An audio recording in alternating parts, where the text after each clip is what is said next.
नमस्कार, स्वागत है आप सभी का HR हिंदी क्लासेज में। आज के इस वीडियो में हम रीतिकाल के वीर रस के अद्वितीय कवि भूषण के जीवन परिचय का विस्तृत अध्ययन करेंगे। वीडियो में आगे बढ़ने से पहले आप हमारे चैनल को सब्सक्राइब कर लें ताकि इसी प्रकार के वीडियो आगे भी आपको मिलते रहेंगे। रीतिकाल की श्रृंगार प्रधान काव्य सरिता में वीर रस की प्रबल धारा बहाने वाले कवि भूषण कवि चिंतामणि और मतीराम के भाई थे। इनका जन्म सन 1613 ईस्वी विक्रम संवत अनुसार 1670 उत्तर प्रदेश में कानपुर के तिकवामपुर गांव में हुआ था। उनके पिता का नाम रत्नाकर त्रिपाठी था। इनका मूल नाम घनश्याम था तथा भूषण इनकी उपाधि थी। चित्रकूट के सोलंकी राजा रुद्र ने उन्हें कवि भूषण की उपाधि दी थी। तभी से ये भूषण के नाम से प्रसिद्ध हो गए। ये कई राजाओं के आश्रय में रहे। अंत में इनके मन के अनुकूल आश्रयदाता वीर छत्रपति शिवाजी से मिले, जो इनके वीर काव्य के नायक हुए। पन्ना के महाराज छत्रसाल के यहाँ भी इनका बड़ा मान हुआ। कहते हैं कि महाराज छत्रसाल ने इनकी पालकी में अपना कंधा लगाया था, जिस पर इन्होंने कहा था, शिवा को बखानो कि बखानो छत्रसाल को। अर्थात मैं शिवाजी का बखान करूं, उनकी वीरता का वर्णन करूं, या फिर छत्रसाल की वीरता का। यानी दोनों ही जो हैं काफ़ी वीर नायक हैं। ऐसा प्रसिद्ध है कि उन्हें एक एक छंद पर शिवाजी से लाखों रुपए मिले।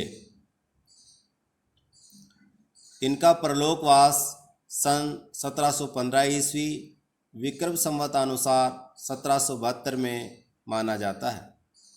भूषण ने जिन दो नायकों की कृति को अपने वीर काव्य का विषय बनाया, वे अन्याय दमन में तत्पर हिंदू धर्म के संरक्षक दो इतिहास प्रसिद्ध वीर थे।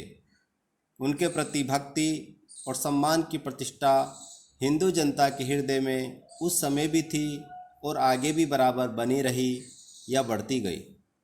इसी से भूषण के वीर रस के उद्गार सारी जनता के हृदय की संपत्ति हुए। कवि भूषण का साहित्यिक परिचय। कवि भूषण की रचनाओं में शिवराज भूषण, छत्रसाल दशक, शिवा बावनी, भूषण हजारा, भूषण उल्लास आदि का उल्लेख किया जाता है। उनकी सर्वाधिक प्रसिद्ध रचना शिवराज भूषण है। भूषण की रचनाओं में राष्ट्रता की भावना, वीरता के उद्गार व ओज गुण का वैशिष्ट्य हैं। ये रीतिकाल के राष्ट्रीय भावना का प्रसार करने वाले कवि थे। इनके काव्य में राष्ट्र का उत्थान, धर्म की रक्षा, संस्कृति की रक्षा तथा अत्याचारों के विरुद्ध एक तीखा स्वर मिलता है। इस आधार पर कहा जाता है कि भूषण अपने युग के राष्ट्र कवि थे। कवि भूषण की रचनाओं में अलंकारिकता, कल्पना की उड़ान व शास्त्रों की झनकार छाई हुई है। भूषण ने काव्य की रचना ब्रजभाषा में की है। वे प्रथम कवि है जिन्होंने ब्रजभाषा को वीर रस की कविता के लिए अपनाया। भूषण की ब्रजभाषा में उर्दू, अरबी, फारसी आदि भाषाओं के शब्दों की भरमार है। गैर मिसल, गुस्सा, सलाम, तमक, शाह, जंग, सिपा आदि। व्याकरण की अव्यवस्था, शब्दों को तोड़ मरोड़, वाक्य विन्यास की गड़बड़ी आदि के होते हुए भी भूषण की भाषा बड़ी सशक्त और प्रभावी हैं। भूषण की शैली को वीर रस की ओजपूर्ण शैली कहा जा सकता है। प्रभावोत्पादकता, चित्रोपमता और सरसता भूषण की शैली की मुख्य विशेषताएं हैं। कवित, सवैया, छप्पे आदि इनके प्रमुख छंद हैं। वीर, रौद्र एवं भयानक रस का काव्य में इन्होंने प्रयोग किया है। वीर रस के कवि होने के कारण ओज गुण उनके काव्य का प्रमुख गुण माना जाता है। वीरस और ओज गुण को निम्न उदाहरण से समझा जा सकता है। साजी चतुरंग सैन अंग में उमंग धारी, सरजा शिवाजी जंग जीतन चलत हैं।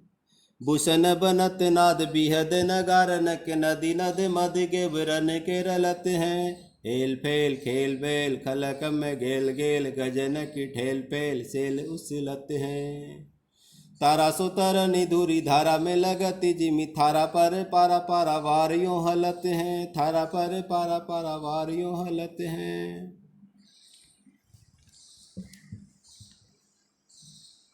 आशा करता हूँ ये वीडियो आपके लिए काफ़ी उपयोगी रहेगा। आप हमारे चैनल को सब्सक्राइब करें ताकि इसी प्रकार के वीडियो आगे भी आपको मिलते रहेंगे। धन्यवाद। जय हिंद, जय भारत।